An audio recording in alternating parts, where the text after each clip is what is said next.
പോക്കറ്റടിക്കാരൻ ക്രുദ്ധനായി. അയാൾ എനിക്ക് നേരെ തിരിഞ്ഞു. പിന്നെന്തുണ്ടായി? അടുത്ത് കണ്ട ബസ്സിൽ കയറി പല സ്റ്റോപ്പുകളിൽ ഇറങ്ങി മാറി മാറി കയറി. പിന്തുടർന്ന് കൂടെ വന്നുകൊണ്ടേയിരുന്നു. ഇന്നത്തെ വീഡിയോയിൽ ഒരു പോക്കറ്റടിക്കാരനെ കൈകാര്യം ചെയ്യാൻ പോയ, അല്ലെങ്കിൽ പോക്കറ്റടിക്കുന്നു എന്ന് വിളിച്ചു പറഞ്ഞ എൻ്റെ അനുഭവമാണ് ഈ വീഡിയോയിലൂടെ ഞാൻ ഉദ്ദേശിക്കുന്നത്. എനിക്കന്നൊരു 10-30 വയസ്സൊക്കെ വരത്തുള്ളൂ. അതായത് 32 വർഷങ്ങൾക്ക് മുമ്പ് ഉള്ള ഒരു അനുഭവമാണ് ഞാൻ പറയുന്നത്. എൻ്റെ നല്ല ചെറുപ്പകാലം. ഒരു ബസ് സ്റ്റോപ്പിൽ നിൽക്കുമ്പോൾ ബസ്സുകൾ വരുന്നു, ഒരുപാട് യാത്രക്കാർ ബസ് കാത്ത് നിൽപ്പുണ്ട്, നല്ല തിരക്കുണ്ട്, കയറുന്നു, ആളുകളൊക്കെ കയറുന്നുണ്ട്, ഇടിച്ച് ഞെരുങ്ങി കുത്തിയൊക്കെ ഇറങ്ങുകയൊക്കെ ചെയ്യുന്നതെല്ലാം ഞാൻ നോക്കിക്കൊണ്ട് നിൽക്കുകയായിരുന്നു. അങ്ങനെ ബസ്സുകൾ ഇങ്ങനെ മാറി മാറി വന്നു പോയപ്പോൾ ഒരു പട്ടാളക്കാരൻ ഇറങ്ങുന്നതും കയറുന്നതാണ് ഞാൻ ശ്രദ്ധിച്ചത്. ഇറങ്ങുന്നതോ നിൽക്കുന്നതോ ഒന്നും കണ്ടില്ല, കയറുന്നത് ശ്രദ്ധിച്ചു. അപ്പോൾ എനിക്ക് തോന്നി ഒരാളെ കൈ പിടിച്ചുകൊണ്ട് അയാൾ കയറുന്നു എന്ന് തോന്നി. ഒരു മെലിഞ്ഞ, ഒരു വെളുത്ത, പൊക്കം കുറഞ്ഞ ഒരു മനുഷ്യൻ. അപ്പോൾ ഞാൻ ആ മനുഷ്യനെ ശ്രദ്ധിച്ചു. പട്ടാളക്കാരൻ എന്തിനാ ഇയാളെ പിടിച്ചുകൊണ്ട് കയറുന്നു എന്ന് ശ്രദ്ധിച്ചു. അപ്പോഴെനിക്കൊന്നും തോന്നിയില്ല.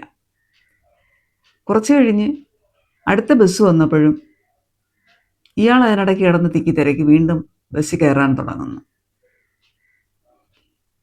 അപ്പോൾ എനിക്ക് ആകെ ആശയക്കുഴപ്പമായി. ആദ്യം കണ്ടത് എന്തായിരുന്നു? അത് ഇയാളെ പിടിച്ചോണ്ട് പോയതല്ലേ, ഇയാളെ കൊണ്ടുപോയതല്ലേ. അപ്പോഴീ മനുഷ്യൻ്റെ മുഖവും മുഖച്ഛായയൊക്കെ എനിക്ക് കുറച്ചുകൂടെ വ്യക്തമായി. വെളുത്ത് മെലിഞ്ഞ്, പൊക്കം കുറഞ്ഞ്, തീരെ മെലിഞ്ഞ ഒരു മനുഷ്യൻ, നല്ല ഡ്രസ്സൊക്കെയാണ്. ആ സന്ദർഭവും കഴിഞ്ഞു. വീണ്ടും അടുത്ത ബസ് വന്ന് നല്ല തിരക്ക്, ആളുകൾ ഇറങ്ങാൻ കയറും, അതിനുള്ള മത്സരം നടക്കുന്നതിനിടയ്ക്ക് ഇയാൾ കിടന്ന് ഉരുളുന്നുണ്ട്. ഇപ്പോൾ ബസ്സിൽ കയറാൻ വന്ന ആളാണെങ്കിലെങ്കിൽ ബസ്സിൽ കയറൂല. അപ്പോൾ ഞാൻ സൂക്ഷിച്ചു നോക്കിയപ്പോൾ അയാളുടെ 2 വിരലുകൾ ആ കയറുന്ന ആളിൻ്റെ പോക്കറ്റിലേക്ക് പോകുന്നുണ്ട്, പാൻറ്റിൻ്റെ പോക്കറ്റിൽ. അപ്പോൾ എനിക്ക് മനസ്സിലായി ഇയാൾ ബസ്സിൽ കയറുകയല്ല, ഇയാൾ ആ ഉന്തുതള്ളിൻ്റെ ഇടയ്ക്ക് പോക്കറ്റടിക്കാനുള്ള പരിശ്രമമാണെന്ന്. അങ്ങനെ ഇയാളെ ഞാൻ വാച്ച് ചെയ്ത് അല്പസമയം കൂടെ അവിടെ നിന്നു. അപ്പോൾ അയാൾ എനിക്ക് എൻ്റെ അടുത്ത് തന്നെ, തൊട്ടപ്പുറം തന്നെ അയാൾ നിൽക്കുന്നുണ്ടായിരുന്നു. അപ്പോൾ എനിക്ക് ശരിക്കും അയാളെ കാണാൻ പറ്റിയില്ല. അങ്ങനെ ഞാൻ ഒത്തിരി പുറകോട്ട് മാറി, ഇയാളെ കാണാൻ വിധം ഞാൻ അവിടെ നിന്ന് ഞാൻ എൻ്റെ ബസ്സിൽ കയറിയില്ല. അങ്ങനെ നിൽക്കുമ്പോൾ ഉണ്ട് തൊട്ടടുത്തൊരു പാവപ്പെട്ടൊരു പയ്യൻ, മുണ്ടൊക്കെ ഉടുത്ത്. പയ്യനെ കാണുമ്പോഴേ അറിയാം വലിയ ഹൈഫൈ ആളല്ല. മുണ്ടൊക്കെ ഉടുത്ത് ഒരു സാധാരണ പയ്യൻ, ഒരു കൂലിപ്പണിയൊക്കെ എടുക്കുന്ന ഒരു പയ്യൻ. ആശുപത്രി ആവശ്യത്തിനോ വല്ലതോ വന്നതായിരിക്കും. അവനിങ്ങനെ ബസ് കാത്തും അങ്ങോട്ടും ഇങ്ങോട്ടും ഒക്കെ നോക്കി മുമ്പോട്ട് നിൽക്കുന്നുണ്ട്. ഇയാൾ തൊട്ടടുത്തുണ്ട്. പതുക്കെ ഇയാളുടെ ഒരു കൈ, 2 വിരൽ മാത്രം അവൻ്റെ പോക്കറ്റിലേക്ക് നീണ്ടു പോകുന്നത് ഞാൻ അവിടെ നിന്ന് കണ്ടു. ഞാൻ ഒറ്റ വിളി, പോക്കറ്റ് സൂക്ഷിക്കൂന്ന് വിളിച്ചു പറഞ്ഞു. എല്ലാവരും ഉണർന്നു.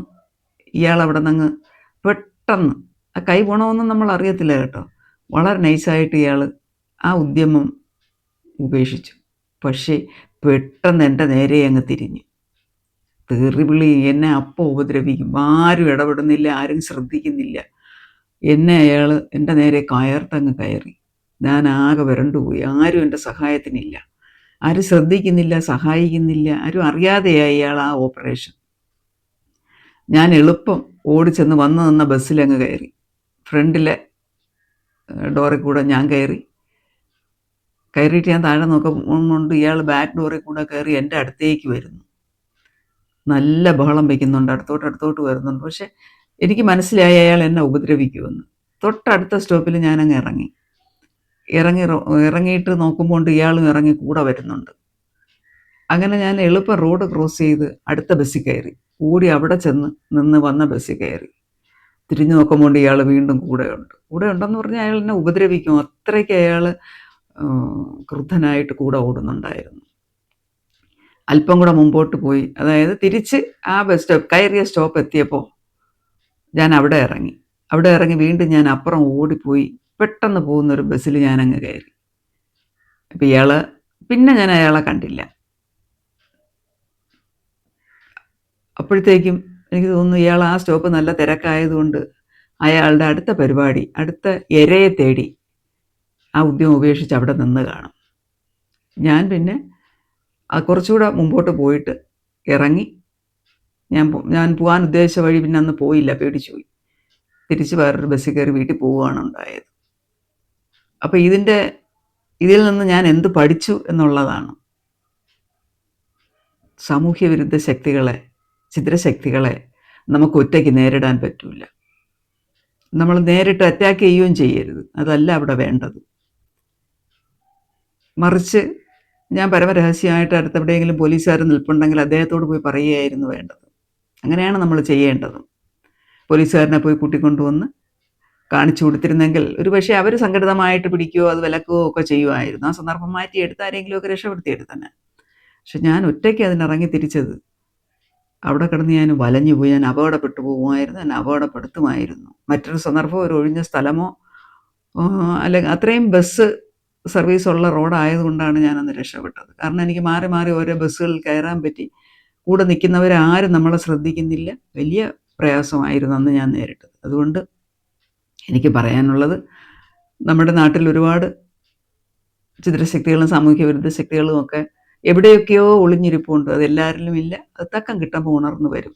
അവിടെ നമ്മൾ സ്വയം നേരിടരുത്. നമുക്ക് എത്ര ഒക്കെ പിന്നെ കഴിവും ശക്തിയും ഉണ്ടെങ്കിലും, ചെയ്യണമെന്നുള്ള അഭിവാഞ്ച ഉണ്ടെങ്കിലും, നമ്മൾ സോഷ്യൽ ഈവിൾസിനോട് നമ്മൾ പൊരുതി തന്നെ നിൽക്കുമെന്നൊക്കെ നമുക്ക് ആത്മാഭിമാനവും നമ്മുടെ അഭിലാഷവും ഒക്കെ ഉണ്ട്. നമ്മളൊരിക്കലും ഒന്നിനും നേരെ കണ്ണടയ്ക്കില്ല, ഫൈറ്റ് ചെയ്യും എന്നൊക്കെ നമ്മൾ വിചാരിക്കുമെങ്കിലും ഒറ്റയ്ക്ക് ഒരു കാര്യത്തിൽ, അതായത് നേരിട്ട് നമ്മളങ്ങ് ഇടപെടരുത്. അതിനപ്പം തന്നെ സൈഡ് വൈസായിട്ട് അതിൻ്റെ അധികാരികളെ അറിയിക്കുകയോ, അതൊക്കെ രഹസ്യമായിട്ട് ഓപ്പറേറ്റ് ചെയ്യണം. പരസ്യമായി അതിനിറങ്ങരുത്. അതിന് മറ്റൊരു ഉദാഹരണം കൂടി ഞാൻ പറയാം. നമ്മൾ ട്രെയിനിലൊരു പെൺകുട്ടിയെ ഒരാൾ തള്ളിയിട്ടത് ഓർക്കുന്നോ? ഈ അടുത്ത് 2 മാസമാവും. അതായത് ഒരു പെൺകുട്ടി കൂട്ടുകാരിയും കൂടെ അടുത്ത് നിൽക്കുമ്പോൾ മദ്യപൻ അവിടെ നിന്ന് സിഗരറ്റ് വലിച്ചു. അപ്പോൾ അവൾ വിലക്കി എന്നാണ് നമ്മൾ വാർത്തകൾ കാണുന്നത്. അത് അയാൾക്ക് ഇഷ്ടപ്പെട്ടില്ല. അതായത് പരസ്യമായിട്ട് അയാളെ വിലക്കി. പരസ്യമല്ല, അവിടെ ആളും ജനവും ഒക്കെ ഉള്ള വണ്ടിയല്ലേ, വണ്ടിയിൽ നിറച്ച ആളുള്ളതല്ലേ. അത് അയാൾക്ക് ഇഷ്ടപ്പെട്ടില്ല. സ്ത്രീ അയാളെ നേരെ കയർത്തതോ അല്ലെങ്കിൽ അയാളെ ഡോമിനേറ്റ് ചെയ്യാൻ ശ്രമിച്ചതോ അയാളെ ചോദ്യം ചെയ്തതോ അയാൾക്ക് ഇഷ്ടപ്പെട്ടില്ല. അയാൾ ആ കുട്ടിയെ തള്ളി താഴെയിട്ട്, അത് അപകടാവസ്ഥയിലാണ്, ഇതുവരെയും റിക്കവർ ചെയ്തിട്ടില്ല. കോമ സ്റ്റേജാണെന്നാണ് ഞാൻ മനസ്സിലാക്കുന്നത്.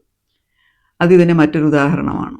വിശേഷിച്ച് സ്ത്രീകൾ പുരുഷന്മാരെ ചോദ്യം ചെയ്താൽ അവർ നമ്മെ ഉപദ്രവിക്കും, അവരത് ഉൾക്കൊള്ളൂല്ല.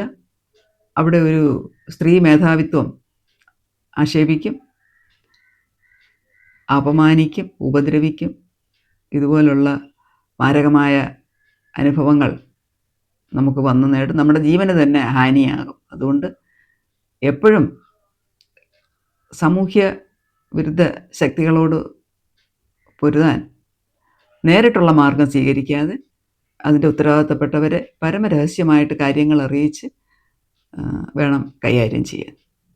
നിങ്ങളുടെ അനുഭവങ്ങൾ എങ്ങനെയാണ്? ഇതുപോലുള്ള അനുഭവങ്ങൾ നിങ്ങൾക്ക് വന്നിട്ടുണ്ടോ? കൈകാര്യം ചെയ്തിട്ടുണ്ടോ? അല്ലെങ്കിൽ നിങ്ങളുടെ അറിവിൽ എങ്ങനെയാണ് ഇതുപോലുള്ള കാര്യങ്ങൾ കൈകാര്യം ചെയ്തിട്ടുള്ളത്?